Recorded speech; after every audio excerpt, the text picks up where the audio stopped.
Merci à tous d'être présents ce soir pour cette conférence autour des réseaux sociaux et en particulier des résultats de l'ANSES. Donc l'ANSES, je vais repréciser ce que c'est tout à l'heure, expliquer un peu la démarche et les résultats qu'on a eus. Donc c'est une conférence qui n'est pas aussi pointue que celle que vous avez vue ce matin parce qu'elle est à destination des parents. Et l'idée pour moi, c'est de faire passer les grandes idées du rapport et puis aussi un ensemble de recommandations pour aider en fait, les parents à composer avec les réseaux sociaux. Euh, donc l'idée en fait de cette présentation, comme je le disais, c'est de faire état de ce qui s'est dit au niveau du rapport ANSES et de retenir les principaux résultats et les principales recommandations qui en sont ressorties. Donc je vais commencer par quelque chose que j'ai fait ce matin, donc je suis désolée, je suis obligée de le refaire pour ceux qui étaient là ce matin, ma déclaration de lien d'intérêt. Donc il y a une déclaration qui a été remplie par rapport au rapport ANSES, et puis comme je peux plus la mettre à jour parce que je ne suis plus à l'ANSES maintenant, je déclare comme ça par rapport à mon université maintenant. Donc je travaille actuellement sur un projet financé par l'Agence nationale de la recherche sur la publicité, la divulgation publicitaire sur les réseaux sociaux, c'est-à-dire est-ce qu'on a bien conscience quand on voit une publicité sur les réseaux sociaux que c'est bien en fait une marque et pas simplement un influenceur qui se met à parler d'un produit ou d'un service particulier. Donc ça c'est un projet de recherche qu'on commence maintenant, qui a déjà un petit peu commencé. J'ai un autre projet de recherche cette fois-ci en fait sur comment les informations se diffusent sur Internet et comment les individus vont en fait se polariser à cause des réseaux sociaux. Donc on fait une grande étude là-dessus avec quelles sont les vulnérabilités qui amènent justement à se polariser. Et enfin j'ai un projet en lien avec Bayard Jeunesse où là il n'y a pas de financement, c'est vraiment en gros une coopération avec eux et on va étudier une cohorte d'enfants, enfin on étudie une cohorte d'enfants de 3 à 11 ans, et l'idée c'est d'essayer de comprendre quels sont leurs rapports aux écrans et quels sont aussi les rapports que leurs parents ont aux écrans. Et on travaille sur ce qu'on appelle, je ne sais pas si vous connaissez ce terme-là, la technoférence. Donc c'est vraiment en fait comment les individus, les parents et les enfants interagissent par rapport au numérique et est-ce que les pratiques des parents peuvent venir influencer négativement, on parle de comportement socio-émotionnel, les enfants. Donc voilà pour la déclaration d'intérêt. Et maintenant, on va parler un petit peu plus de l'ANSES, de ce qu'est l'ANSES et de ce qu'est en fait ce fameux rapport que je viens vous présenter aujourd'hui. Donc l'ANSES, c'est l'acronyme de l'Agence nationale de sécurité sanitaire, d'alimentation, de l'environnement et du travail. Et courant 2019, l'ANSES s'est auto-saisi, donc c'est un organisme qui peut être soit saisi par les instances gouvernementales, soit qui peut décider de s'auto-saisir. Donc là, ils se sont auto-saisis sur la question des réseaux sociaux, donc évaluer les risques pour la santé des adolescents liés à leur usage des réseaux sociaux numériques. Donc il faut comprendre que quand on est dans l'ANSES, ou du moins quand l'ANSES fait une expertise, l'idée c'est de déterminer les impacts sur la santé des individus et en particulier ici sur la santé mentale. Donc le prisme qu'on va prendre, et ça aussi il faut être clair là-dessus, c'est plutôt le prisme des effets négatifs des réseaux sociaux, même si dans l'expertise on a aussi cité plusieurs effets bénéfiques. Mais l'idée c'est de travailler sur le prisme risque, donc on parlera essentiellement des risques. Donc c'est quoi en fait ce travail? C'est centré, comme je le disais, sur les risques et pas sur les effets bénéfiques. Il y a un groupe de travail qui a été constitué par l'Agence nationale sanitaire avec des psychologues, des psychiatres, des anthropologues et puis également une cinquantaine d'experts qui vont... Donc on a un groupe restreint de travail et il y a une cinquantaine d'experts qui vont revoir également en fait ce que l'on a produit. Donc en termes de production, c'est hyper contrôlé et on peut pas écrire n'importe quoi. Donc notre groupe de travail, il a évalué plus de 1000 articles de la littérature qui ont été publiés entre 2011 et 2021. Et puis au fur et à mesure de l'expertise, on a aussi ajouté des productions qui nous paraissaient intéressantes. Donc l'idée, c'était de faire pour nous une synthèse de la littérature sur différents thèmes, d'essayer de comprendre quels étaient le risque au regard de cette synthèse et ensuite de produire des recommandations. Et donc, on a terminé l'expertise en 2025. C'est la plus longue expertise, une des plus longues expertises qu'il y a eu à l'ANSES. Alors, Évidemment, on a eu les histoires de Covid et tout ça, mais voilà, il y a un travail très important qui a été mené dans cette expertise. Donc la population d'intérêt ici, c'était les 11-17 ans. Donc l'idée, c'était vraiment de travailler sur cette population adolescente. Petit état des lieux, en fait, des pratiques du numérique chez les ados. Et dans ce rapport, on s'est beaucoup basé sur les éléments du CREDOC. Et donc, aujourd'hui, ce que l'on sait, donc on parle du CREDOC 2025, c'est que 90% des 12-17 ans utilisent quotidiennement un smartphone pour accéder à Internet. Donc autant dire que c'est une pratique qui est ultra répandue. Et 42% en fait des adolescents français passent de 2 à 5 heures par jour sur leur smartphone et 9% passent même plus de 5 heures par jour sur le smartphone. En 2024, 58% des adolescents utilisaient quotidiennement les réseaux sociaux numériques. Et on voit que cette tendance, elle continue, elle commence un petit peu à diminuer, mais elle a été croissante toute la période de l'expertise. Donc à partir de là, quels sont les principaux résultats en fait mis en avant dans ce rapport? Un des résultats les plus saillants, moi, ou que je trouve en tout cas le plus intéressant, c'est que les filles sont plus à risque sur les réseaux sociaux. Les filles, quelles que soient les études sur le cyberharcèlement, des études également sur l'anxiété, la dépression, elles sont, et également sur le sexting, elles sont plus à risque sur les réseaux sociaux. Elles voient, en fait, elles ont une altération plus marquée de leur santé mentale. Donc, globalement, pourquoi? Tout simplement parce que déjà, elles utilisent plus les réseaux sociaux que les garçons. Elles sont également davantage exposées à des pressions sociales, notamment en fait liées aux stéréotypes de genre. Elles utilisent plus de plateformes hautement visuelles, donc on retrouve plus de filles sur Instagram ou sur TikTok que de garçons. Et également, elles sont malheureusement plus soumises à des situations de cyberharcèlement. Et chez les filles, l'engagement émotionnel vers les contenus est beaucoup plus élevé. Donc globalement, déjà, premier résultat, les filles sont plus touchées au niveau de leur santé mentale que les garçons sur les réseaux sociaux. Autre résultat, qui va pas forcément dans la tendance de ce qu'on peut lire par exemple dans les médias, c'est que on a eu du mal avec l'idée d'addiction. On n'a pas réussi à se mettre d'accord en fait sur l'idée d'addiction aux réseaux sociaux. On a plus réussi à trouver un accord, et toute la littérature scientifique sur cette question arrive à cet accord-là, un accord sur l'idée d'un usage problématique des réseaux sociaux. Donc l'idée en fait d'addiction aux réseaux sociaux, ça a apparu autour de 1995 avec un chercheur qui s'appelle Goldberg, et pendant une conférence, il a fait une blague à ses collègues où il leur a dit « Est-ce que vous êtes vraiment addict à Internet ?» Et donc, il a envoyé un message sur un forum. Et l'idée, c'était vraiment d'être dans une perspective blague, parce qu'on est en 1995, et à ce moment-là, les usages d'Internet ne sont pas si répandus que ça. Et néanmoins, dans cette petite blague qui visait un peu à faire rire les collègues, parce qu'on se disait, bon, ok, l'addiction à l'alcool, l'addiction aux drogues, mais l'addiction à Internet, il a quand même eu des réponses où certains collègues disaient, bah oui, je suis stressé quand je peux pas accéder à mes mails, oui, c'est très saillant pour moi, c'est des choses très saillantes. Et donc là, à partir de là, est apparu le concept d'addiction à Internet, qui a été relayé notamment par Kimberly Young, qui a développé le premier questionnaire d'évaluation des usages problématiques d'Internet. Donc l'addiction aux réseaux sociaux ou à Internet, elle n'est pas reconnue officiellement dans les classifications. Par exemple, elle n'est pas reconnue dans la classification de l'OMS, donc la CIM-11, ou dans la classification American Psychology Association, donc qui s'appelle le DSM-5. Donc on ne retrouve pas officiellement de reconnaissance de cette pathologie. Le seul point d'accord, comme je vous le disais, entre les chercheurs, c'est qu'on est tous d'accord sur l'idée que l'on peut développer un usage problématique des réseaux sociaux.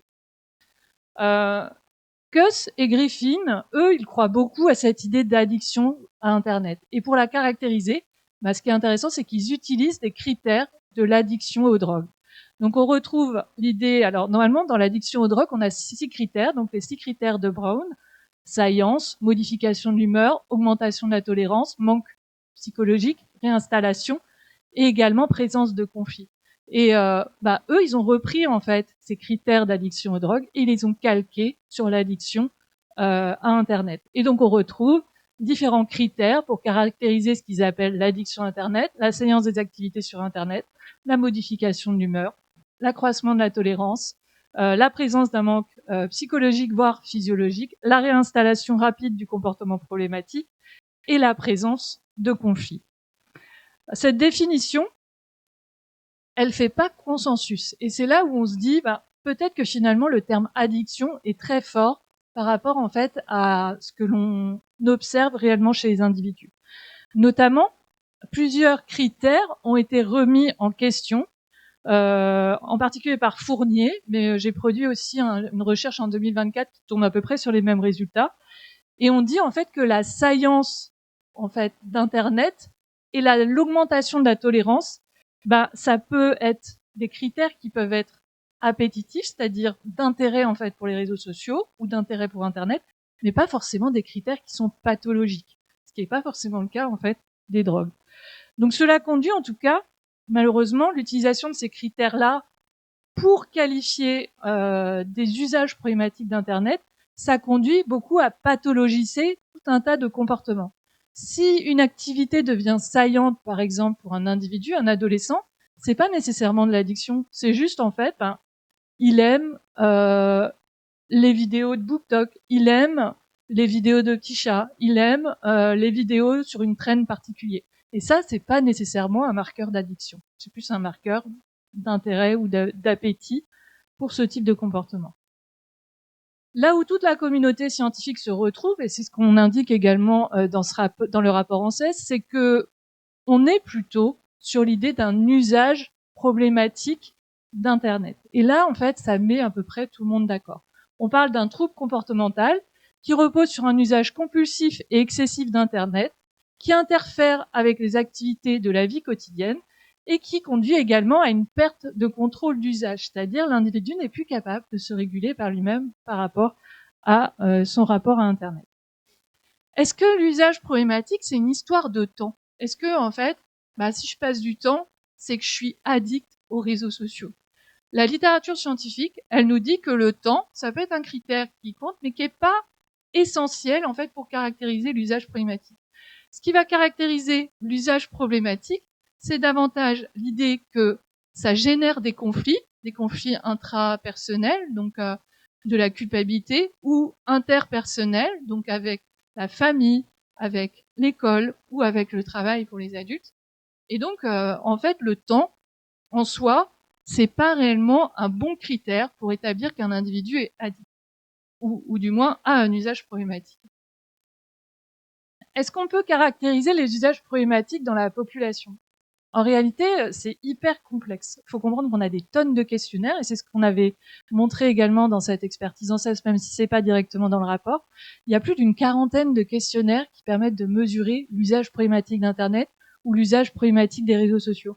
Mais chaque questionnaire mesure des choses un peu différentes. Donc on a des scores qui sont un peu différents en fonction en fait de l'utilisation du questionnaire. Et à l'intérieur de ces questionnaires, il faut comprendre, comme je le disais tout à l'heure, qu'il y a des critères appétitifs qui vont surpathologiser certains comportements.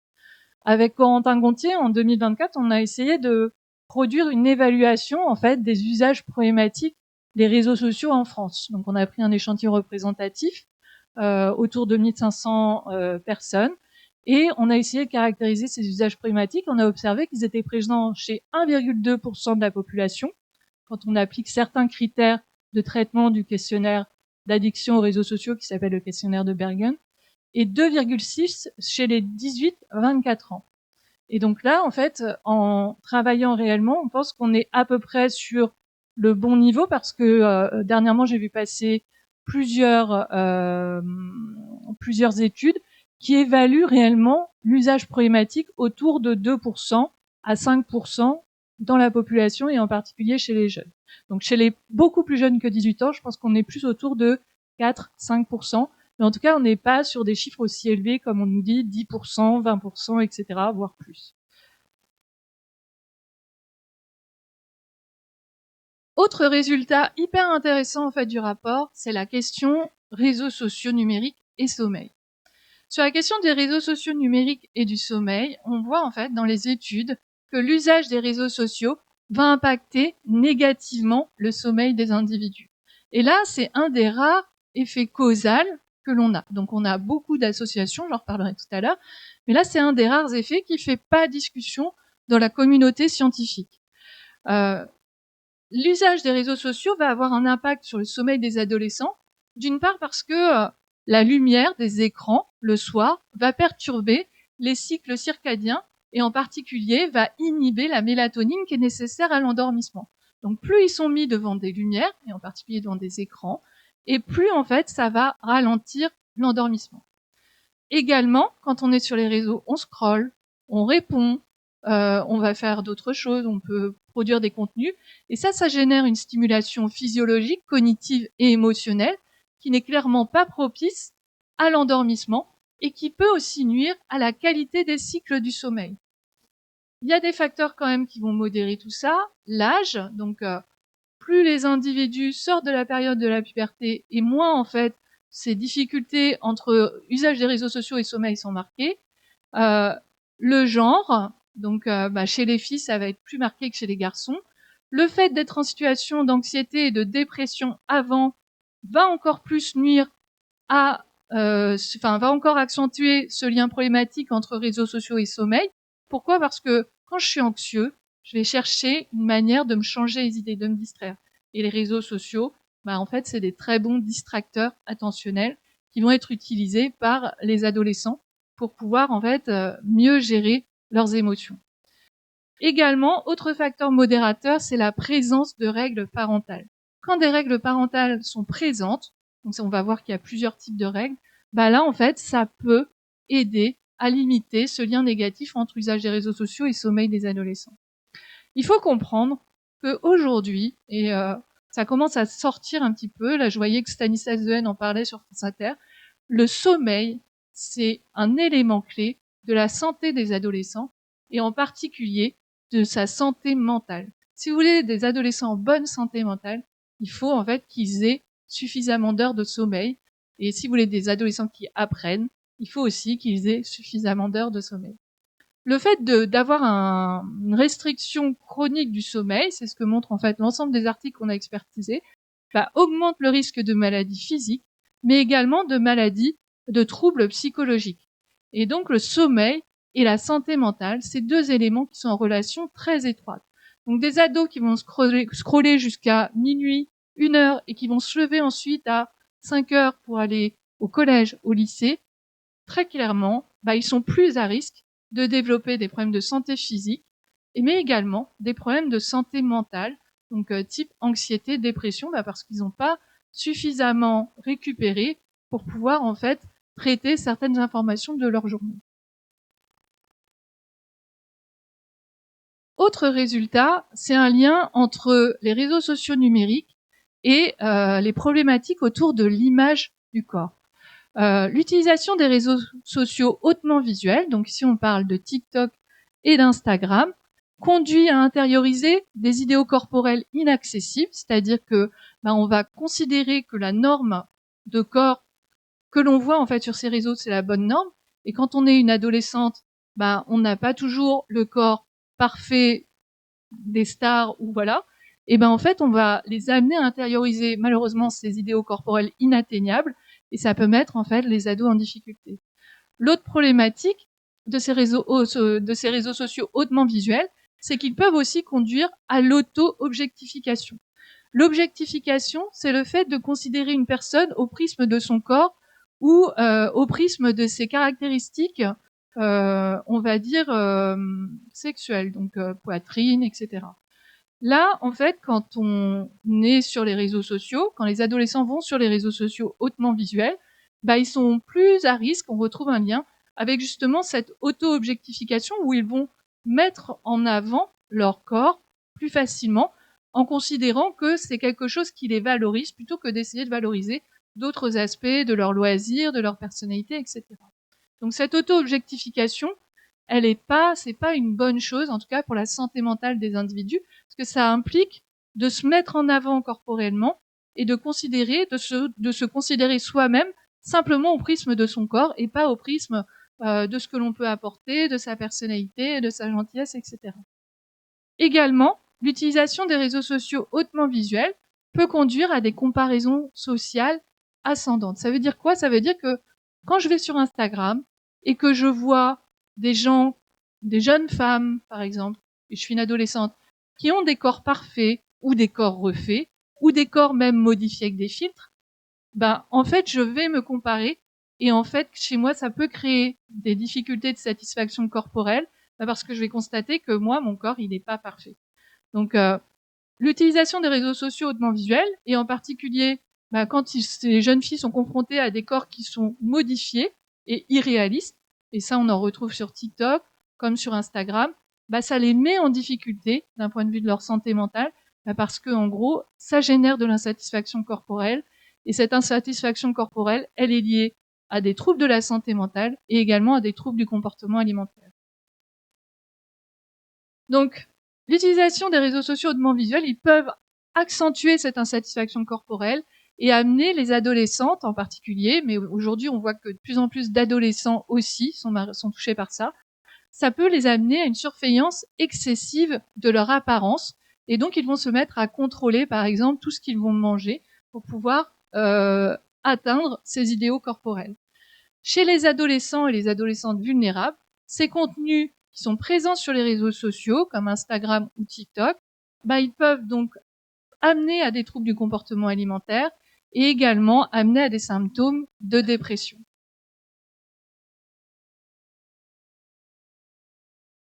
Autre aspect, on a pu observer en fait, à travers le rapport de l'ANSES, qu'il y avait un lien entre les troubles anxio-dépressifs et l'utilisation des réseaux sociaux.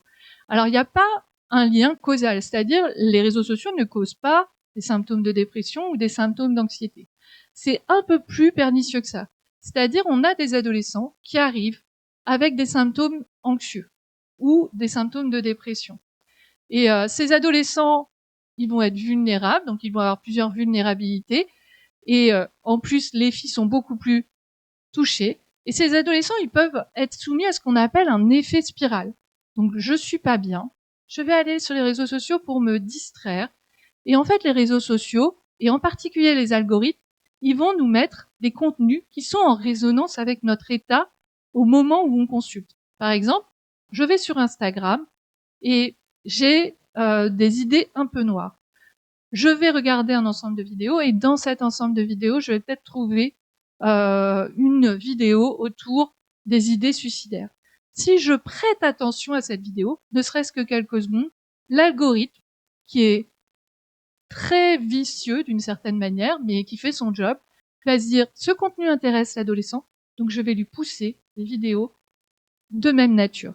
Et donc un adolescent peut très vite se retrouver, en particulier un adolescent souffrance, peut très vite se retrouver avec tout un paquet de vidéos autour des idées suicidaires, des pensées suicidaires, et ça a un effet spirale qui peut se créer, c'est-à-dire que il a plus de symptômes anxio-dépressifs, et il va sur les réseaux sociaux et on lui pousse de plus en plus de contenu négatif. Également, ce que montre le rapport ANSES, c'est que l'utilisation des réseaux sociaux, et en particulier quand on subit du cyberharcèlement, ça peut amener à plus de symptômes dépressifs. Et ces symptômes dépressifs, on voit aussi qu'ils mettent plus à risque de subir ensuite du cyberharcèlement. Donc c'est vraiment en fait des boucles qui peuvent se mettre en place où on a d'une part des gens vulnérables qui entrent sur les réseaux sociaux avec des problématiques anxio-dépressives et qui, à cause des mécanismes en fait que l'on va retrouver sur ces réseaux sociaux d'amplification, en particulier liés aux algorithmes, peuvent voir leurs difficultés majorées. Également, on voit en fait que, à travers les travaux qui ont été faits par l'ANSES, l'idée de s'échapper sur les réseaux sociaux quand je suis anxieux ou quand j'ai des symptômes dépressifs, ce qu'on appelle l'escapisme, en fait, peut aussi amener un risque de perte de contrôle de l'usage. Dès que j'ai une émotion négative, je vais sur les réseaux sociaux, et sur les réseaux sociaux, je peux recevoir des gratifications, donc ça va mieux. Et en fait, à la prochaine émotion négative, je retourne sur les réseaux sociaux, je reçois en fait des gratifications ou je regarde des vidéos sympas et il y a une forme de conditionnement qui peut se mettre en place et dès que j'appréhende d'avoir des émotions négatives, je vais sur les réseaux sociaux. Donc il y a ce mécanisme aussi qui peut se mettre en place et qui peut mettre en difficulté les jeunes. Autre résultat, il y a un lien entre réseaux sociaux et conduite à risque. Il faut comprendre que les réseaux sociaux, malheureusement aujourd'hui, ils sont pas modérés correctement. Et en particulier, on retrouve des contenus liés à l'alcool, au tabac, au cannabis, également à la puff, c'est un peu la mode en ce moment, ou à la cigarette. Et donc ça, en fait, ils sont beaucoup plus exposés à ce type de contenu. Le fait d'être exposé, c'est-à-dire en gros, je vois que des jeunes fument la puff, et en fait, ça modifie la norme sociale. Si lui il fume la puff, c'est cool peut-être de fumer la puff. Donc je vais fumer en fait aussi. Donc il y a une forme de pression à se conformer qui est liée aux réseaux sociaux. Et concernant les pratiques liées aux drogues, on a pu observer dans des travaux que l'idée d'avoir la géolocalisation, en particulier via certains réseaux, peut aussi faciliter l'accès aux substances interdites. Donc les dealers, en fait, géolocalisent les clients, ou les clients géolocalisent les dealers, et donc en fait peuvent récupérer plus facilement des drogues. Il y a un autre problème aussi sur les réseaux sociaux, mais vous en avez peut-être entendu parler, c'est les défis viraux. Alors le dernier en date, c'était le Labello Challenge. On a eu le Feuille A4 Challenge, c'est-à-dire quand tu es une jeune fille, tu dois forcément entrer tes hanches dans une feuille A4 mais format portrait parce que sinon c'est pas drôle. Et si c'est ça, en gros, tu as réussi le défi. Puis si tu ne rentres pas, en gros, tu es pas dans la norme ou tu es grosse, on va dire ça comme ça. Ces défis viraux, donc ça c'est le défi viraux autour du poids, mais donc il y a le Labello Challenge qui est plutôt un défi malheureusement autour du suicide. Ils amènent une forme de pression sociale qui peut encourager en fait ces jeunes à des conduites dangereuses. Il faut comprendre que les jeunes, leur cerveau n'est pas encore suffisamment capable à cet âge-là de se réguler, donc leur cortex préfrontal il est en pleine maturation, et ils ont aussi une grosse sensibilité à tout ce qui réfère au social, donc à tout ce qui est fait en fait par les pairs PIRS. Pour eux, ça devient très important et ils ressentent très fortement cette pression à se conformer. Et donc du coup, ça peut les encourager à adopter des conduites qui vont être dangereuses. Également, on a observé, et là aussi c'est un des résultats les plus forts avec le sommeil, un impact négatif des cyberviolences et du cyberharcèlement sur la santé mentale des jeunes. Il existe néanmoins plusieurs prédicteurs. Par exemple, pour le cyberharcèlement, on a pu observer qu'un grand prédicteur du cyberharcèlement, donc qui induit des problèmes de santé mentale chez les jeunes, c'est le harcèlement scolaire dans la vraie vie.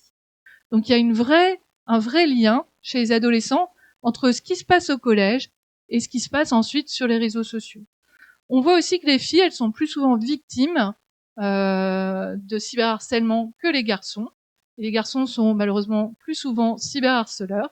On sait qu'il y a des vulnérabilités aussi qui augmentent le risque de cyberharcèlement.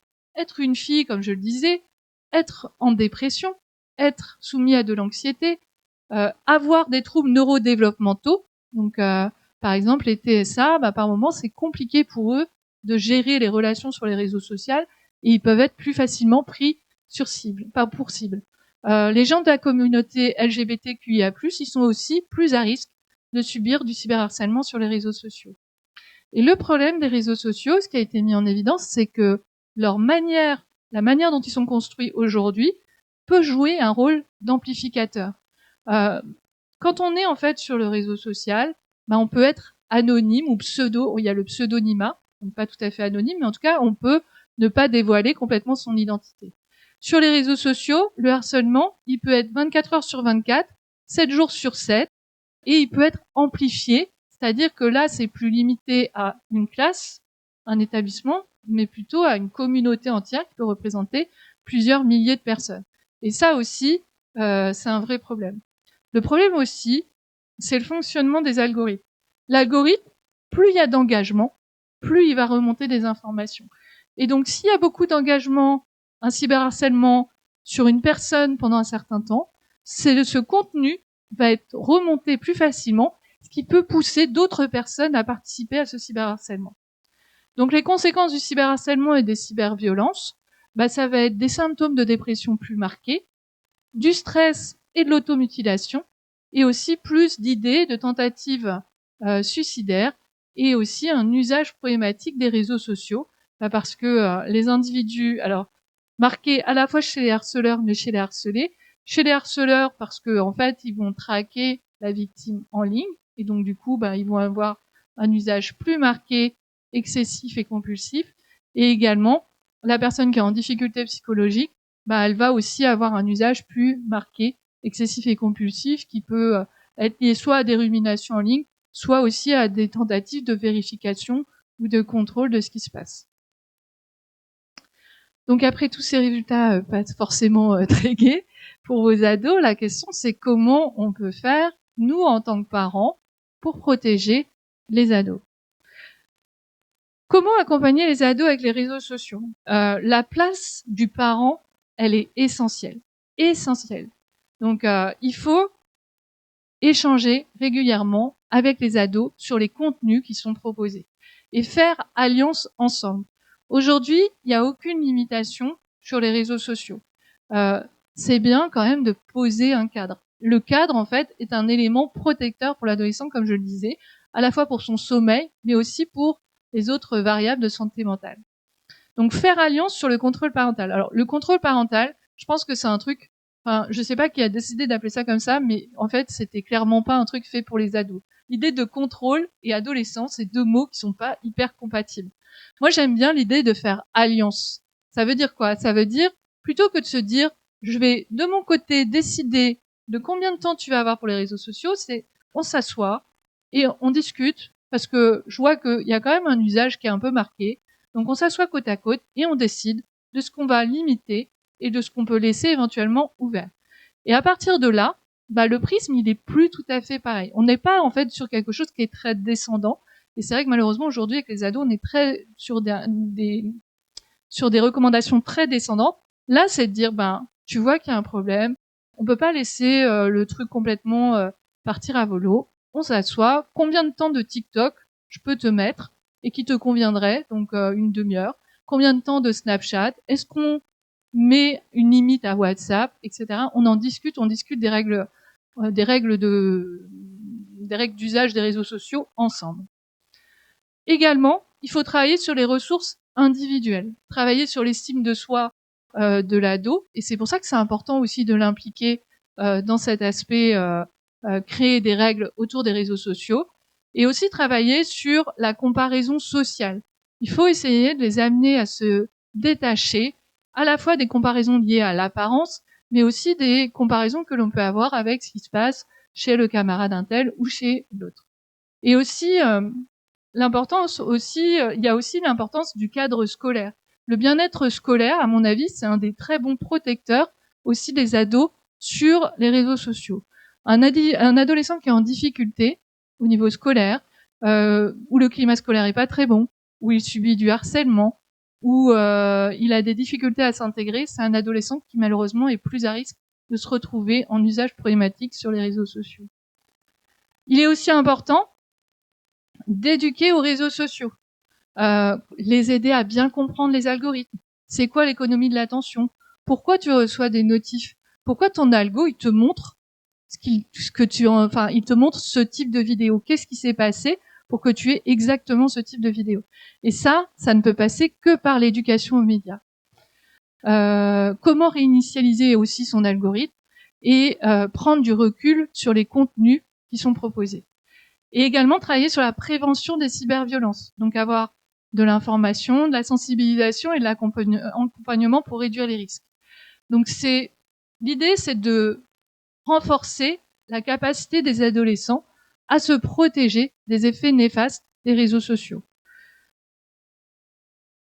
Protéger les adolescents, dans le rapport ANSES, on s'est dit il faut absolument qu'on obtienne cette régulation des réseaux sociaux. Et aujourd'hui, ben, il y a un travail qui est fait au niveau de l'Union européenne. Par exemple, TikTok vient d'être mis en demeure de changer son algorithme parce qu'il est trop prédateur et dangereux pour la santé mentale des adolescents. Ben, ça, c'est un travail qui est permis grâce à un texte qui s'appelle le DSA, donc le Digital Service Act, et qui spécifie ce que doit être un bon réseau social. Donc une régulation forte va permettre de protéger les adolescents. Une interdiction, pour moi personnellement, je pense que l'interdiction, elle n'est pas à la hauteur des enjeux qui sont posés par les réseaux sociaux. Pourquoi ? Parce qu'à 15 ans et un jour, l'ensemble des adolescents redébarquent potentiellement sur les réseaux sociaux. Si on n'a pas des espaces qui ont été sécurisés, on risque de s'exposer aux problématiques que je vous ai montrées tout à l'heure. Donc clairement, travailler sur la régulation et une régulation forte, oui. Interdire, pour moi, ce sera clairement pas suffisant et c'est pas à la hauteur des problèmes qui sont posés par les réseaux sociaux. Et en plus, l'expérience australienne nous montre aujourd'hui que l'interdiction, ils ont désactivé plusieurs comptes, mais parallèlement, de nouveaux comptes ont été créés, des ados ont trompé les systèmes de vérification, d'autres ont utilisé des VPN gratuits, et d'autres sont partis sur d'autres réseaux sociaux qui échappent au contrôle des parents et qui échappent à l'interdiction. Donc clairement, je pense que cette interdiction, elle sera, même si elle fait plaisir aux parents, et je peux le comprendre, elle sera malheureusement pas forcément un succès. Sur l'addiction aux réseaux sociaux, il faut comprendre aujourd'hui que tout le monde est addict aux réseaux sociaux. Est-ce que vous vous trouvez addict aux réseaux sociaux, par exemple ? Levez la main si vous pensez que vous êtes addict aux réseaux sociaux. Donc, en fait, en réalité, l'addiction ou l'usage problématique des réseaux sociaux, ça répond à des critères cliniques. Et aujourd'hui, on nous dit beaucoup, les ados, ils sont tous addicts aux réseaux sociaux, ils sont tout le temps sur leurs réseaux sociaux. Et il y a une étude qui a été réalisée en 2025 d'Anderson qui montre qu'il y a seulement 2% des adolescents qui rencontrent réellement les critères cliniques de l'usage problématique, c'est-à-dire de l'addiction. Et néanmoins, quand on leur pose la question, ils sont 18% à se dire « mais moi, je suis addict à Instagram ». Voilà, par exemple. Donc, se définir comme addict, le problème, c'est que ça diminue le sentiment de contrôle des adolescents. Si je suis addict, c'est perdu. Si je suis addict, je suis complètement addict, de toute façon, c'est foutu. Il faut qu'on arrête, et ça les culpabilise en plus, il faut qu'on arrête d'utiliser le terme addiction à tout bout de champ. Donc c'est vrai que dans le langage commun, ce terme est complètement dévoyé. Aujourd'hui, on voit de l'addiction. Alors j'avais lu un article sur l'addiction au bubble tea, l'addiction. Enfin, tout est addiction en fait. Moi, j'ai peut-être développé une addiction, je sais pas, à la citronnade. Je sais pas. J'ai une addiction au coca peut-être. Je ne sais pas. Mais voilà, tout est devenu addiction. Et le problème, en fait, c'est que il faut qu'ils comprennent qu'ils doivent reprendre le contrôle. Et si on leur colle l'étiquette d'addict, c'est très difficile, en fait, pour eux. Donc, l'idée, c'est d'arrêter de leur dire t'es addict ou tous les ados, ils sont addicts, mais plutôt, en fait, d'être dans une perspective de oui, il y a bien, en fait, des adolescents qui ont des rapports problématiques aux réseaux sociaux, et cela, clairement, il faut les renvoyer vers des professionnels de santé, mais chez les adolescents, une majorité, c'est pas de l'addiction, en fait, c'est juste qu'ils sont un peu piégés dans ces systèmes, et il faut qu'ils arrivent à reprendre le sentiment de contrôle de ces systèmes. Autre problème sur l'usage problématique des réseaux sociaux ou l'addiction, c'est qu'aujourd'hui, on se dit ouais, les ados, ils sont addicts aux réseaux sociaux, ils sont tout le temps sur leur téléphone. Quand je lui parle, il est sur le canapé ou il va dans sa chambre, il scrolle. En fait, la distance moyenne d'évolution des adolescents dans l'espace géographique en 1919, c'était 10 km. Donc les jeunes enfants partaient, allaient faire des cabanes, etc. En 2007, c'est une étude anglaise qui le montre, c'est 300 mètres. Et là encore, ça tend de plus en plus à se réduire.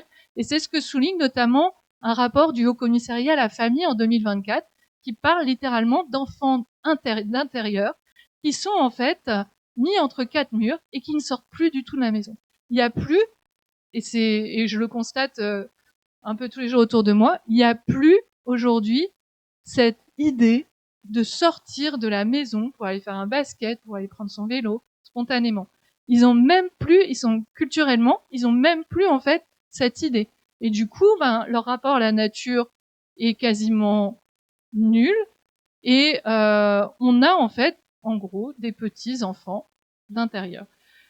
Il va falloir à un moment donné qu'on les mette dehors pour qu'ils vivent leur vie. Mais ça veut dire aussi, en tant que parents, qu'il va falloir qu'on lâche un peu prise aussi. Donc c'est vrai qu'on veut tous protéger nos enfants parce qu'on a tous peur qu'il leur arrive des choses. Néanmoins, les mettre entre quatre murs, c'est clairement pas la bonne solution. Parce que si vous les mettez entre quatre murs, qu'est-ce qu'ils vont faire? Ils vont aller sur l'ordinateur jouer aux jeux vidéo ou sur les réseaux sociaux pour aller papoter, alors qu'ils seraient aussi bien dehors à discuter avec leurs amis. Donc cette idée, en fait, ce que j'aimerais qu'ils partent aujourd'hui avec vous, c'est l'idée de libérer un peu les ados. Donc je dis pas lâcher prise totalement, mais faites-leur confiance et dites-leur, bah ok, tu peux aller te promener, tu peux aller voir ton ami à tel endroit, il n'y a pas de souci, mais il faut absolument qu'ils sortent dehors. Après, le problématique de notre société, c'est très marqué en métropole, c'est qu'il y a plus d'espace pour les ados. Les ados, on essaye de les faire disparaître de l'espace. Et si on veut résoudre le problème de l'usage problématique des réseaux sociaux ou de l'addiction aux réseaux sociaux de nos ados et du fait qu'ils passent trop de temps, il va falloir aussi qu'on commence à se dire quelle place on leur donne dans l'espace. C'est très difficile pour eux de se retrouver, de se regrouper à certains endroits. Quand ils se regroupent, on les chasse parce qu'ils sont bruyants, ils font de la musique, ils dansent, ils font du bruit, ils font du skate. Ah oui, mais les skates, ça fait du bruit.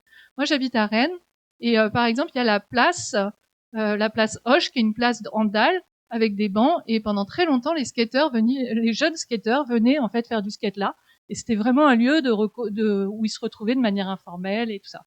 Les riverains ont demandé à ce qu'ils quittent en fait la place parce qu'ils faisaient trop de bruit, trop tard avec leur skate.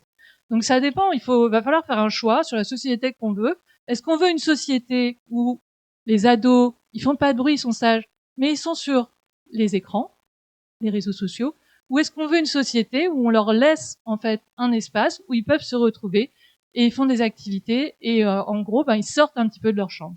Et moi, je pense que la deuxième solution est quand même mieux.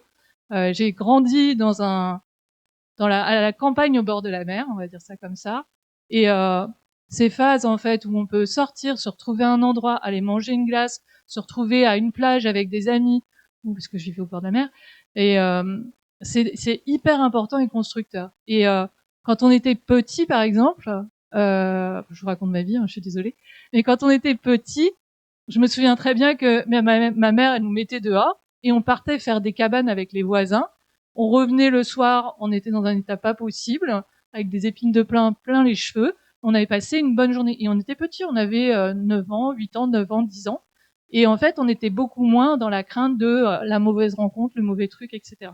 Donc il va falloir aussi qu'on travaille sur nous-mêmes et aussi il faut que on crée des espaces pour ces jeunes. Quand on est dans les usages problématiques, au sens clinique du terme, il va falloir se dire que va falloir être vigilant. C'est-à-dire un ado qui passe un temps fou sur les réseaux sociaux, qui reste complètement en fait enfermé chez lui, qui a un usage compulsif, excessif, qui n'arrive plus à se contrôler et quand ça génère des conflits, c'est pas souvent que les réseaux sociaux sont la cause de ces problèmes. C'est souvent qu'il essaye de gérer autre chose, de l'anxiété. Aujourd'hui, on a des jeunes qui sont dans une anxiété de performance scolaire très marquée, ont peur de pas avoir la formation qui les intéresse, de pas réussir à faire les études qu'ils souhaitent. Et ça, en fait, c'est important de se dire que cet usage problématique, c'est souvent le symptôme d'autre chose. Parce que quand on change le prisme, c'est plus facile en fait de comprendre et d'essayer de travailler dessus. Donc il y a plein de situations, des difficultés de communication intrafamiliale, voire même des violences intrafamiliales, des ados qui sont anxieux par rapport à l'avenir, des ados aussi qui peuvent commencer à présenter des troubles psychologiques. Donc c'est important d'avoir un temps d'échange sur les difficultés de l'ado, de rester dans une perspective de communication. Et si vraiment on commence à perdre le contrôle, si on n'arrive pas à échanger, à demander en fait l'aide d'un professionnel. Sur le sexisme, il va falloir qu'on travaille collectivement sur cette question. Aujourd'hui, alors, on y est encore, mais enfin, on est en 2026 et on revoit la réapparition de la tendance un peu skinny. Donc pendant quelques années, on a eu une espèce de période un petit peu gracieuse où on avait une tendance un peu body positive, c'est terminé. Là, la maigreur revient à la mode. On le voit aujourd'hui sur les podiums, à la télé. Et en fait, il va falloir qu'on arrête de mettre la pression aux jeunes filles avec des idéaux corporels qui sont inatteignables. Donc il va falloir en fait qu'on travaille collectivement sur l'esprit critique face aux normes d'apparence diffusées à la fois par les pairs, mais aussi par les médias et aussi sur les réseaux sociaux. Et il faut aussi éviter qu'ils internalisent ces idéaux corporels, c'est-à-dire qu'ils adhèrent aux idéaux corporels qui leur sont proposés dans les médias ou encore sur les réseaux sociaux. Il faut aussi travailler sur la réduction des stéréotypes de genre, donc c'est-à-dire travailler sur l'égalité filles-garçons et aussi sur détecter ces stéréotypes, stéréotypes sexistes. Également, essayer d'amener les jeunes filles à ne pas s'auto-objectifier. Elles valent plus que leur corps, en fait. Elles valent aussi par leur personnalité. Donc il va falloir, et les garçons, il faut qu'ils comprennent qu'une jeune fille, c'est ça, pas simplement, on peut pas simplement la caractériser par son apparence, mais aussi par autre chose. Donc travailler sur cette objectification et sensibiliser aux mécanismes de sexisme.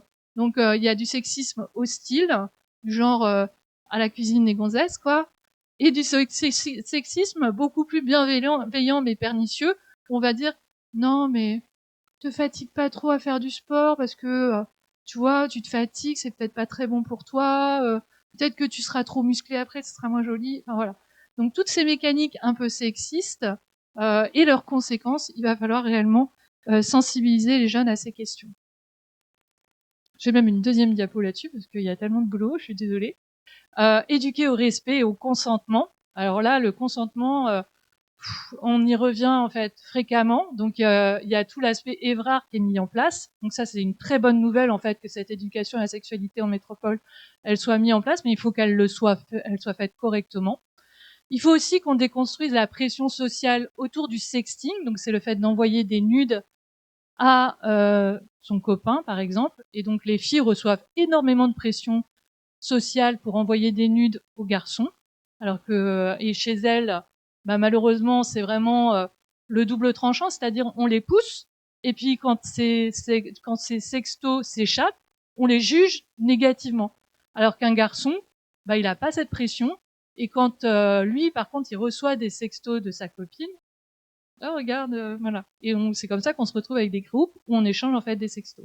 Donc les filles, elles sont vraiment sur un double standard, et ça, il va falloir aussi décortiquer cet aspect-là. On peut pas leur dire, en gros, enfin, on peut pas les mettre dans une situation où on leur demande en fait de fournir des sextos, et parallèlement, on les juge très négativement quand elles le font.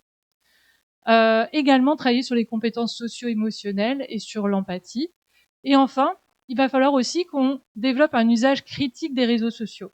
Et en particulier, que l'on informe les jeunes sur les normes du regard social. Aujourd'hui, beaucoup de contenus sur les réseaux sociaux, ils sont construits par des hommes. Et il y a une vraie inégalité par rapport à ça. Les algorithmes sont construits par des hommes, essentiellement des ingénieurs. Et les contenus produits sur les réseaux sociaux, ils sont aussi produits majoritairement par des hommes. Et donc, en fait, le regard des hommes sur les femmes, ce qu'on appelle le male gaze, bah, va amener, par exemple, à objectifier plus facilement les jeunes femmes. Et ça, en fait, il faut qu'ils arrivent à se rendre compte que ce type de contenu, produit par des hommes, parfois à tendance un peu masculiniste, ben, va en fait avoir des effets sur la perception que l'on va avoir et peut nuire à l'image que l'on va se faire en fait de la femme.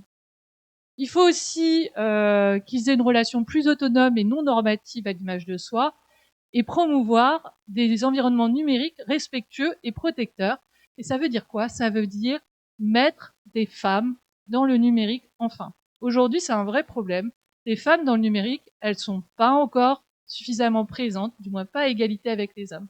Et dans des environnements, des systèmes où les algorithmes sont construits par les hommes, dans des systèmes où les influenceurs majeurs, hein, si on prend YouTube, il y a quand même énormément de garçons qui continuent à faire des vidéos entre garçons, où on retrouve des fois une jeune fille ou deux, mais voilà, contenu produit essentiellement par des hommes.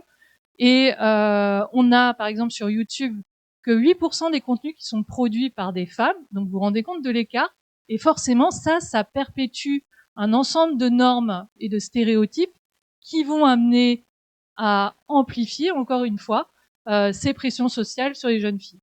Donc l'objectif éducatif ici, ça va être de réduire les pressions sociales et de soutenir le développement psychosocial en fait des adolescents et plutôt en faveur d'une égalité des genres. Sur le sommeil, qu'est-ce qu'on peut recommander sur le sommeil pour s'en sortir? Il y a plusieurs études qui traitent la question du sommeil et aujourd'hui on sait à peu près ce que l'on doit faire et pas faire. Par exemple, il y a plusieurs études qui montrent qu'il faut éviter les écrans entre une demi-heure et 1 heure avant l'endormissement. Pourquoi? Parce que ça va gêner l'endormissement et ça va perturber la qualité des cycles de sommeil. Donc par exemple, si on met pas d'écran dans une soirée, on augmente le niveau de sommeil des ados, donc ça c'est des études qui le montrent, autour de 66 minutes. Donc ils gagnent, quand il n'y a pas d'écran dans la soirée, ils gagnent en moyenne 66 minutes de sommeil. Pas évident, mais voilà. Pas d'écran dans la chambre, et je pense que ça c'est la règle de base, en fait. Pas d'écran dans la chambre. En fait, quand on met l'écran dans la chambre, on nuit à la qualité du sommeil. Donc déjà, ils vont regarder les réseaux sociaux peut-être pour s'endormir, mais même le fait d'avoir l'écran à côté du lit, ça crée une forme de vigilance et ça nuit à la qualité du sommeil. Pas d'écran dans la chambre, ça augmente, c'est pas dans la soirée, c'est dans la chambre, ça augmente de 33 minutes le temps de sommeil. Donc clairement, en fait, il va falloir reacheter des réveils classiques. Donc je pense que là, il faut investir dans le radio-réveil pour les anniversaires ou les cadeaux à venir et se dire, en gros, ton téléphone, à partir de 20h, 21h en française, alors chez vous, c'est peut-être un peu plus tôt parce que vous couchez plus tôt que chez nous, il faut sortir le téléphone dans la chambre. Tu le mets à charger dans la cuisine et c'est très bien. Et le réveil, ça ne peut pas, pour l'ado, être le téléphone. Très clairement, il faut dégager les téléphones des chambres pour qu'ils regagnent en qualité de sommeil. Donc, quelles sont les règles qui marchent? Alors ici, on voit un petit graphique. Donc, on voit que ce qui marche, c'est de mettre des règles. Pas forcément toutes les règles, mais la présence de règles avec le numérique favorise une plus longue durée de sommeil. Donc, on va dire ici, plus le graphique est grand et plus la durée, la qualité du sommeil est bonne. Ici, c'est ici, c'est présence des règles, par exemple, et ici, c'est pas de règles. Donc, on voit que quand il y a des règles, la qualité du sommeil est significativement meilleure que quand il n'y a pas de règles. Les autres types de règles, c'est-à-dire fixer 1 heure, en fait, ça n'a pas tellement de sens et ça ne favorise pas la qualité du sommeil. Fixer une durée, ça ne favorise pas la qualité du sommeil. Passer en mode avion, ça ne favorise pas la qualité du sommeil. Pourquoi? Parce que même en mode avion, il y a cette espèce de hypervigilance qui est toujours en place. Par contre, sortir le téléphone de la chambre, ça améliore significativement la qualité du sommeil. Et avoir pas de téléphone, mais ils sont pas nombreux, forcément, ça améliore la qualité du sommeil. Donc, voilà pour le sommeil, en tout cas, essentiel, c'est éviter le téléphone 1 heure au moins avant l'endormissement, donc les amener à quitter, et faire quitter le téléphone de la chambre. Ça, c'est un point qui est pour moi essentiel. Et même nous, en tant qu'adultes, on devrait se racheter des réveils parce qu'on est aussi soumis au même problème. Sur les réseaux sociaux et le cyberharcèlement, qu'est-ce qu'on peut faire? Quels éléments, en fait, on peut mettre en place? Donc, il y a des programmes d'éducation à la parentalité numérique en lien avec les écoles. Il faut aussi former les jeunes à l'autodéfense numérique. Qu'est-ce que je fais quand je suis harcelée? Je passe mon profil en privé. Je désactive les notifications. Et surtout, j'en parle à un adulte. Former au développement des comportements prosociaux et en particulier amener les témoins à agir en situation de cyberharcèlement. Ça aussi, c'est un élément très important pour limiter les effets. Sensibiliser aux conséquences légales, travailler avec les plateformes pour limiter ces situations de cyberharcèlement, parce que clairement, leur design prédateur amplifie les cyberharcèlements, et collaborer avec des centres de santé mentale, une collaboration entre les centres de santé mentale et les écoles, ce qui n'est pas du tout le cas, malheureusement, ou très peu le cas en métropole, alors que on a des individus, des ados qui peuvent arriver en grande souffrance. Qu'est-ce qu'on peut faire en situation de cyberharcèlement? La méthode des préoccupations partagées. Donc intervenir de manière systémique dans le milieu scolaire, donc c'est-à-dire pas simplement aller voir les ados pour dire voilà, c'est tout le monde en fait qui est concerné. Le personnel éducatif et également les parents. Donc c'est toute la communauté éducative qui doit réagir dans ces situations. Et on peut faire avec les élèves des conférences de justice réparatrice ou la méthode des préoccupations, où l'idée ça va être d'expliciter aux harceleurs que leur comportement n'est pas du tout le bon et de réassurer la victime qui est elle en situation de harcèlement que on a entendu sa souffrance et qu'on va essayer en fait de résoudre ensemble le problème. Sur les algorithmes, parce que là je disais tout à l'heure, éduquer au design prédateur. Ça c'est un truc qui est majeur. Comment est-ce qu'on peut amener à ça? Il faut amener les jeunes à décrypter le fonctionnement des algorithmes. Pour l'instant, ils sont pas régulés. C'est l'objectif. Mais il faut comprendre déjà comment fonctionne l'algorithme. Je vous ai mis un petit exemple. Alors, moi, j'ai un TikTok qui me sert surtout d'expérimentation. Et je me suis dit, tiens, je vais faire une petite vidéo sur le surf. Donc, le TikTok, j'y vais quasiment jamais parce que ça m'intéresse pas trop en vrai. Mais voilà, comme je suis un peu spécialiste, il faut que j'aille voir un peu ce qui se passe. Et je voulais savoir, au bout de combien de temps, l'algorithme allait réagir et me produire beaucoup de contenu sur le surf. Donc je suis allée un 27 mai à 16h45 sur TikTok et je lui ai demandé de me mettre des vidéos de surf au Portugal. Donc je vous le mets. Il y a un peu de son. Un peu de musique en fait. Donc voilà, c'est Nazaré, pour ceux qui ont peut-être reconnu. Et donc, j'ai regardé cette vidéo, et puis j'en ai regardé une deuxième. Et après, je me suis dit, au bout de combien de temps mon algorithme de recommandation va réagir?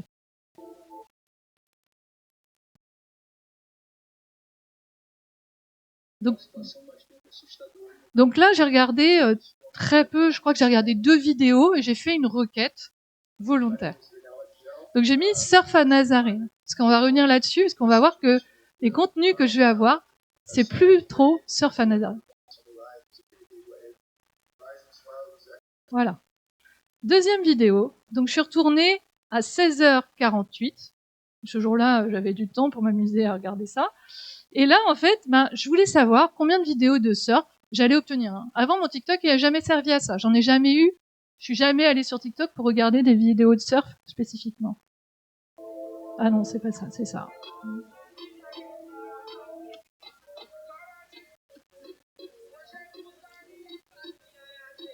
Donc, vidéo de surf. Après, des vidéos de séries.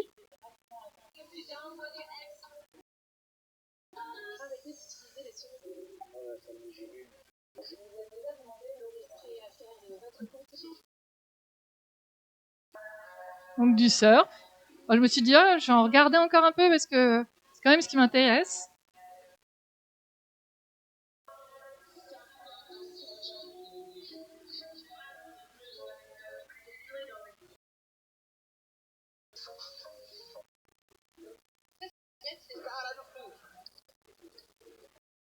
Donc un peu plus de surf, mais pas que ça.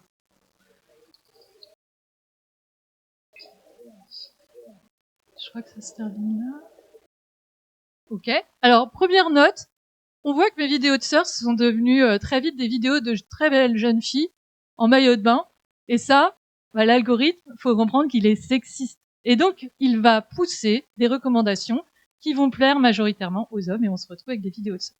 Et vous allez voir que non seulement les vidéos de surf vont s'amplifier, mais les vidéos aussi de très belles jeunes femmes vont s'amplifier au passage.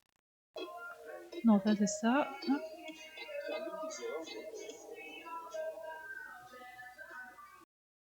Donc à la base, j'avais pas demandé vidéo de jeunes surfeuses, donc voilà.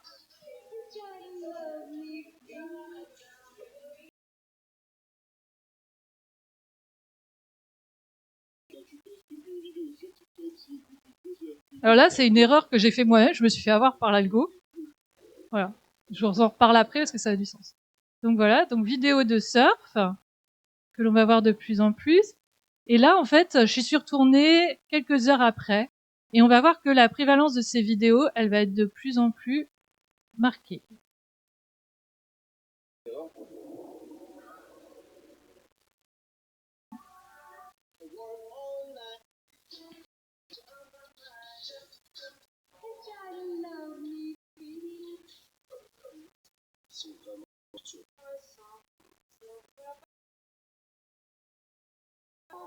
Comment on passe la barre dans des grosses vagues au voyage All-Star.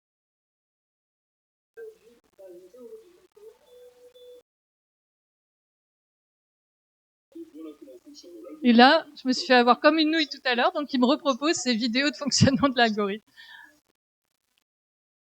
Voilà. Donc ça, en fait, c'est quand j'ai fait une requête à 16h45, et voici la quantité de vidéos que j'ai obtenues, qui correspondent plus tout à fait à ce que je voulais, parce que j'ai beaucoup de vidéos qui sont plutôt des vidéos de jeunes femmes qui font du surf, et je récupère énormément de vidéos à 19h26. Bah ça, en fait, vous imaginez, c'est du surf, donc c'est cool, mais si c'est des vidéos autour de la santé mentale et des problématiques de santé mentale, c'est la même chose. Donc cet algorithme, il est très prédateur et en fait très sensible. Il détecte tout de suite ce que vous allez regarder. Dans la vidéo 3, j'ai regardé un truc sur les algorithmes et moi-même, je me suis dit, ça entrait en relation avec ce que j'étais en train de réfléchir à ce moment-là. J'ai regardé quelques secondes et il m'en a recollé dans la vidéo 4. Donc très clairement, il est hyper sensible, il détecte très bien ce qui va m'intéresser. Donc ça, c'est intéressant parce que ça nous dit d'une part que l'algorithme, malheureusement, il va répondre à mes besoins. Comment je peux faire pour m'en sortir avec cet algo? Ben en fait, il faut que je prenne la décision de le modifier. Donc, je sais qu'il est très sensible et qu'il peut m'amener des vidéos négatives. Néanmoins, il est aussi sensible à ce que je vais taper dans la barre et à ce que je vais regarder. Et là, c'est intéressant d'expliquer aux ados que, si à un moment donné, vous avez trop de contenu négatif, allez chercher des petits chats, mettez des vidéos de surf, parce qu'en fait, il va vous en remettre dans le flux, et ce sera toujours mieux que des vidéos autour d'idées suicidaires ou des émotions négatives, etc. Donc, modifier l'algorithme. Et ce que j'ai commencé à faire, alors ça c'est plutôt mon conseil de parents, c'est que j'ai commencé à réfléchir à modifier moi-même l'algorithme de mes enfants, pas en allant sur leur téléphone. C'est que des fois, alors je suis pas trop sur TikTok et mes enfants non plus, mais plutôt sur Instagram. Et en fait, quand je trouve un contenu qui me fait rire et qui est rigolo, je lui envoie. Et en fait, il regarde. Et l'algorithme va se modifier en fonction de ce que je vais regarder. Et ça, c'est un truc auquel on pense pas. Mais si on veut modifier l'algorithme de nos enfants, ou du moins mieux contrôler, il faut leur envoyer des vidéos rigolotes qu'on a trouvées et que voilà. Donc ces systèmes, ils sont très propices à l'effet spirale. Ils peuvent entrer en résonance avec des difficultés qui préexistent et ils vont vous donner des contenus qui correspondent à vos préoccupations. Donc ce côté prédateur, c'est la raison pour laquelle TikTok aujourd'hui est mis en accusation par l'UE. Je ne sais pas sous combien de temps ça peut se résoudre, néanmoins, de manière très immédiate, il faut qu'on explique aux jeunes que s'ils ont des contenus qui leur conviennent pas, il faut qu'ils modifient par eux-mêmes leur algorithme. Et nous, en tant que parents, il faut pas qu'on hésite à leur envoyer des vidéos plutôt feel good, justement pour modifier par nous-mêmes leur algorithme de manière, s'ils regardent nos vidéos. Moi, ça va, moi, j'ai encore la chance que mon fils regarde les vidéos que je lui donne, parce que j'essaye de taper dans ses centres d'intérêt, jeux vidéo, influenceurs rigolos, donc ça va. Mais c'est une manière, en fait, aussi de reprendre la main. Ces designs prédateurs, j'ai fait bugger ma présentation. Ces designs prédateurs, on les retrouve aussi sur d'autres. Voilà. Ces designs prédateurs, on les retrouve aussi. On les retrouve aussi d'une autre manière. Donc, c'est pas que les algorithmes. On a par exemple des stories en temps limité qui vont exploiter ce qu'on appelle le FOMO, c'est le fear of missing out. C'est la peur de manquer des événements sociaux et des événements avec les gens qui nous intéressent. Donc Instagram, il est très fort pour ça. Les stories en rouge, c'est les stories qu'on n'a toujours pas vues. Elles s'allument en rouge pour 24 heures. On a envie d'aller voir ce qu'ont fait en fait les collègues. Les récompenses aléatoires, c'est aussi un dark pattern, donc un design prédateur. Donc ça va exploiter la sensibilité à la récompense. Et chez les ados, en fait, ces récompenses sociales, elles sont très importantes. Donc il va falloir leur expliquer comment ça marche et effectivement leur dire de s'en séparer un petit peu. Et là, en bas, on a la Snap Map. Alors, pour les parents qui ne sont pas au courant, vos enfants, en fait, sur Snapchat, ils peuvent utiliser la Snap Map et ils sont géolocalisables en temps réel par les autres. Ce qui est, pour moi, assez bof, dans le sens où ils sont cyberharcelés ou harcelés à l'école, ils sont géolocalisables en temps réel. Donc moi, j'essaye de faire désactiver, en fait, cette fonctionnalité. Je l'ai fait désactiver, par exemple, à mes enfants. Je pense que c'est pas quelque chose qui est nécessaire. Mais néanmoins, en fait, ce design, signaler sa position, c'est plutôt malin de la part de Snapchat parce que c'est totalement en phase avec le besoin d'affiliation des adolescents. Ils ont besoin d'être avec les autres. Donc si je sais qu'un tel est là, c'est plutôt une bonne chose. Néanmoins, il faut qu'ils comprennent qu'il peut y avoir des revers à la médaille. Le harcèlement scolaire ou encore des situations de coercition. Donc dans les couples adolescents, ça commence à être documenté. Il y a des situations de coercition qui sont assez toxiques où dans un couple adolescent, tu partages ta position avec moi et je dois savoir à chaque moment où tu es parce que sinon ça veut dire que tu n'es pas fidèle avec moi. Et donc on va pousser les adolescents et les adolescentes à partager leur position alors qu'en réalité, il faut qu'on leur explique qu'une relation de couple, ça fonctionne pas tout à fait comme ça. C'est pas très bien, quoi. Donc voilà comment est-ce qu'on peut faire? Je pense qu'il faut qu'ils décryptent en fait tout ça et qu'ils arrivent à comprendre comment ces systèmes, ces réseaux sociaux exploitent notre temps, notre attention pour pouvoir être plus réflexifs par rapport à ça. Si j'ai pas vu la story de machin, j'ai pas vu la story de machin, c'est pas grave. Si j'ai des likes ou pas de likes, qu'est-ce que ça signifie? Est-ce que ça a réellement de l'importance d'avoir des likes de gens que je connais pas? Voilà. Est-ce que j'ai besoin d'être visible à chaque moment? Donc, faut expliquer aussi les impacts négatifs. Oui, c'est sympa en fait de pouvoir croiser les gens, mais il faut imaginer que si on te voit sur la Snap Map, un tel qui t'aime pas, il va pouvoir t'éviter. Et c'est ce que font les ados en fait aujourd'hui. C'est ah oui, lui il est là, donc je vais aller là. Et là, eux, je les aime pas, donc je vais pas aller là, quoi. Et malheureusement, parfois, donc si c'est que ça, j'ai envie de dire déjà, bon, c'est assez bof, mais ok. Mais si c'est pour harceler et se dire ah il est chez lui, je vais aller à tel endroit parce que maintenant je sais où il habite, c'est un problème. Et si c'est pour faire de la coercition entre individus, ouais t'es ma copine, on est ensemble, on est en couple, donc je veux savoir à tout moment où tu es, ça c'est pas possible non plus. Voilà. Donc voilà pour quelques petits éléments, et puis je suis prête à répondre à vos questions si vous voulez.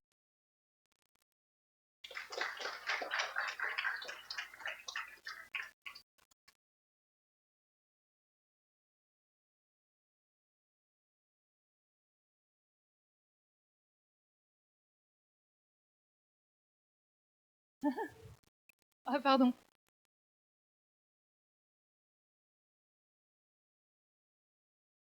Je vais prendre la question en attendant que le micro arrive.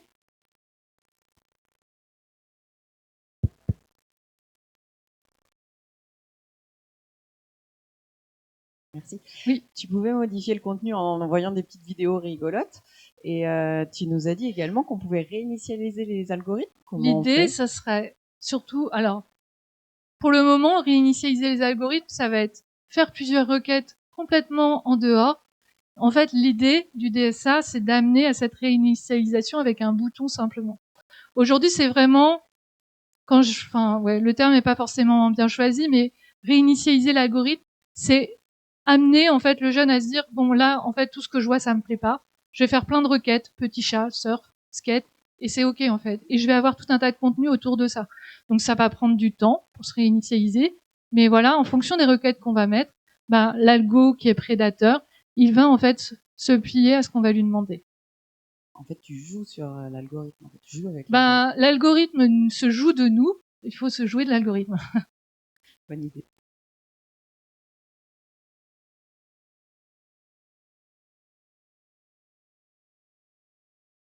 J'ai juste une question parce que tu parlais beaucoup de tous les risques pour les filles, mais ça veut dire qu'il n'y a pas de résultat pour les garçons parce que si un garçon il est considéré comme je sais pas, il poste une vidéo mais les filles le trouvent moins beau ou les nudes que les garçons peuvent envoyer aux filles, il y a beaucoup de filles aussi qui se moquent avec leurs copines de ah regarde. Alors beaucoup de risques documentent beaucoup de risques en fait documentent davantage de difficultés au niveau des filles. Clairement, elles prennent plus de pression sociale. Le sexting coercitif, c'est-à-dire l'idée en fait de transférer un sexto reçu auprès d'un garçon, enfin les sextos reçus d'une fille à un garçon, de le transférer à un autre groupe, ça c'est un comportement qui est assez documenté. Par contre, l'inverse est un peu moins vrai. Alors, j'essaye de, enfin, j'ai pas vu dans la littérature en tout cas de choses liées à ça. Après, je pense que on parle d'ados corporellement, voilà. Par contre, un des facteurs où on peut avoir du cyberharcèlement aussi, je l'ai pas dit, c'est des gens qui ont des problèmes de poids et c'est aussi des gens qui ont des problèmes de type handicap physique, qui sont aussi beaucoup plus ciblés par le cyberharcèlement. Donc ça peut aussi concerner les garçons. Néanmoins, dans la littérature aujourd'hui, alors c'est peut-être un prisme, hein, on va voir dans quelques années, mais là, ceux qui prennent le plus cher d'un point de vue santé mentale et plus de pression sociale, c'est vraiment les jeunes filles, quoi.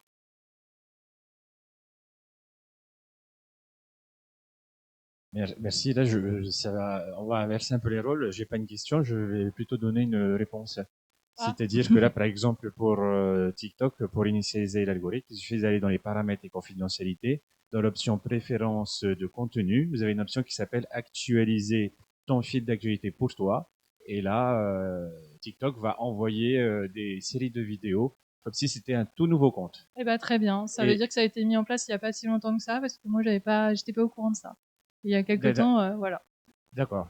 Enfin, ça fait un moment. Ça fait un moment en tout cas que ça y est, mais faut trouver l'option. Voilà. Voilà, c'est pas facile à trouver, mais l'option elle existe et je crois qu'elle existe depuis peut-être 2 ans.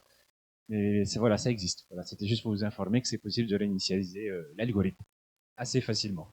Enfin, si on va chercher dans tous les paramètres.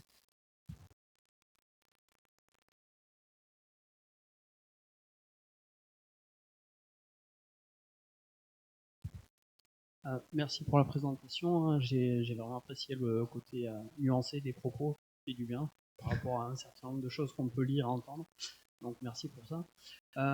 Moi, ma question est portée en fait sur un peu l'analyse de la littérature que vous avez fait dans le cadre de l'enquête ANSES. En fait, on insiste beaucoup sur la dimension risque pour la santé mentale. Et c'est un peu ma déformation puisque je suis chercheur en sciences de l'activité physique.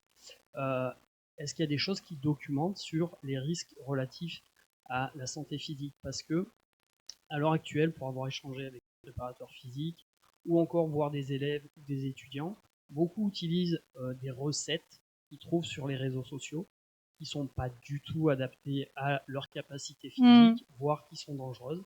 Et donc ça, c'est aussi un des enjeux pour les formateurs, les enseignants, les éducateurs, d'éduquer à être critique sur ces contenus-là pour sa propre activité physique. Et donc la question c'est, est-ce qu'il y a vous avez vu des études dans le cadre de la revue de littérature? Alors il faut que je me souvienne, je sais qu'on en a parlé en fait de ces pratiques de santé, coaching, prise de poids, prise de masse, etc. On a vu en fait des études autour de ça. Pour moi, ça rentre dans l'aspect conduite à risque, c'est-à-dire tous les risques en fait, tous ceux à quoi on peut exposer qui peuvent nuire à la santé physique, des régimes spécifiques, etc. Donc oui, on a documenté là-dessus. Après, sur l'aspect santé physique, le rapport c'est pas tellement ancré ensuite là-dessus sur le lien entre santé physique et réseaux sociaux. Mais sur ces conduites à risque là, ça fait partie du chapitre conduite à risque. Très bien. Bon, je vous remercie en tout cas d'avoir été présent jusqu'au bout. J'ai pris beaucoup de temps, désolée. Mais voilà, j'espère que vous repartirez avec quelques conseils pour mieux gérer vos réseaux sociaux avec vos aides. Merci.